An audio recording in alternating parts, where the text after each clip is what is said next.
Ladies and gentlemen, Barry C here with another cryptocurrency video, and XRP is set to make some explosive movements. We have the remainder of 2025, we have 2026, and we could see some really interesting things happening between now and next year. Now, ladies and gents, it's not just the retail alt season point of view when it comes to XRP price movement. We also have to consider what the XRP ETFs will do as it instigates the utility run. Because here's the thing, ladies and gents, when you have these institutions getting in, they're not dumb, they're not stupid, they're not going to bet their reputations, compromise their positions, give up any type of power by recommending or supporting or backing an asset that's going to fail. And this is what we see with the start of the XRP ETFs. We see these institutions dipping their toe into the waters of the cryptocurrency that could change the financial landscape forever. And what a lot of people don't realize is that we can't just look at XRP from a retail point of view. We have to look at it from the point of view of these institutions. They have the resources, they have the patience, the experience, and the ability to accumulate and hold and set themselves up so when the financial landscape starts to shift and we see banks and financial institutions adopting blockchain technology and turning to XRP to modernize and streamline the financial transaction process on a global scale, these institutions aren't going to be going, oh, well, now it's happened, now we'll get in. They're going to do their accumulating now before things start going parabolic. And as a retail investor, what I have to consider is, okay, do I wait or do I get in before things go parabolic? And I don't want these institutions to be the only ones that benefit to create their multi-generational wealth on top of the wealth they already have by having these unlimited resources, by taking risks. I have to be in that same position as well. And so that comes to XRP as a digital asset, identifying something really unique, the first finance-based crypto to exist in the crypto space, the crypto that wants to work with banks and financial institutions and wants to follow regulation, legislation, so that XRP can be adopted and utilized in every bank and every financial institution around the world. So I look at that and go, I can accumulate the digital asset that could change the financial landscape forever. I can accumulate that right now at $2. That is remarkable. And I have to also consider that the BlackRocks, the Fidelities, the Vanguards, they're going to be offering their wealthiest clients opportunities to dip their toe into the XRP pool, to accumulate the finance-based crypto that will change the landscape forever. For them, a $2 XRP is nothing. That's like me buying XRP at less than 1 cent a coin. And if they're going to start positioning themselves, I want to be ahead of the game as well. And ladies and gents, not financial advice, but taking a step back and trying to look at this in a common sense way. To understand this is what XRP is designed to do, to take the financial landscape and change it for the better, to essentially modernize it, to make the process better. So you look at that and go, I can accumulate the crypto that does that for $2? To me, that's a no-brainer. And that's just me personally, not financial advice, but this is the way I look at it. And so when the market dips, when the market trades sideways and people get frustrated, I remind myself that these are the opportunities where you accumulate and you hold. Because I don't want to be in a situation where I'm shaken out.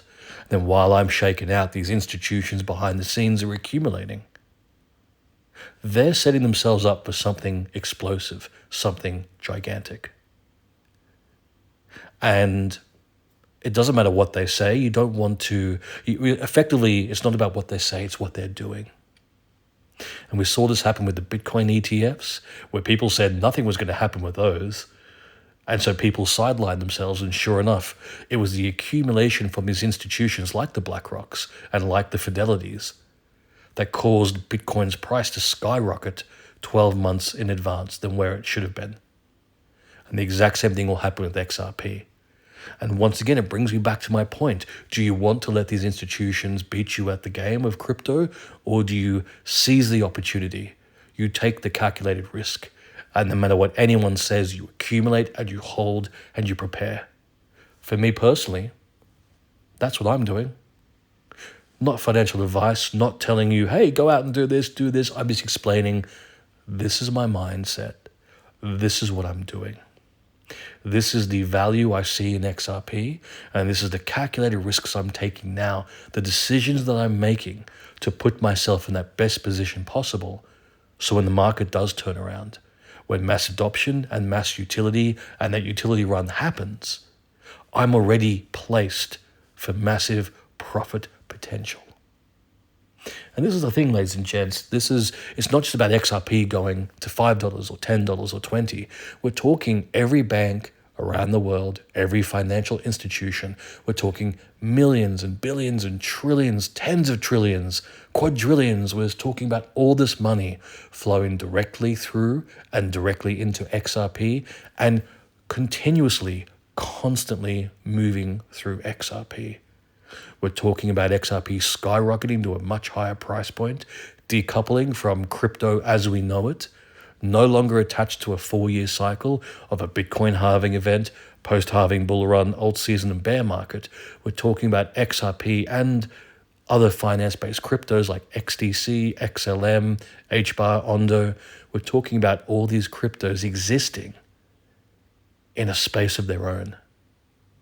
And once all that money flows in, it's not going to flow out. We're not talking about retail anymore. We're not talking about volatility.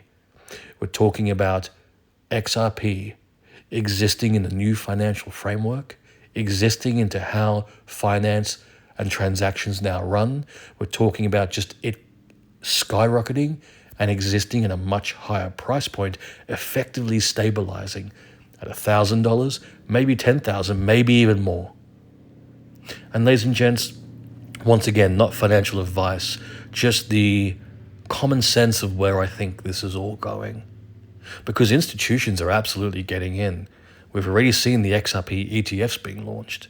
That is the beginning of institutional money flowing in to the number one digital asset in finance. And that is just the beginning. That is the gateway. The next step is banks and financial institutions getting the green light to adopt blockchain technology. And once they get that green light, they're not going to sit back and go, oh, we can't wait for people to invent something. They're going to turn to the crypto that they have been trialing since 2017. And that crypto is XRP. And then, of course, you've got XRP working in conjunction with other projects like XDC, covering trade finance, XDC covering tokenized versions of physical assets like gold and silver. You've got Ondo dealing in stocks and real-world assets. There's a variety of other cryptos that when XRP rises, they'll rise along with it. And I've discussed these cryptos in previous videos. And ladies and gents, bringing this all back to where I first started at this video, it's understanding where the market's going. Understanding is not just retail investment. Understanding that institutions are going to be massive players in the XRP realm.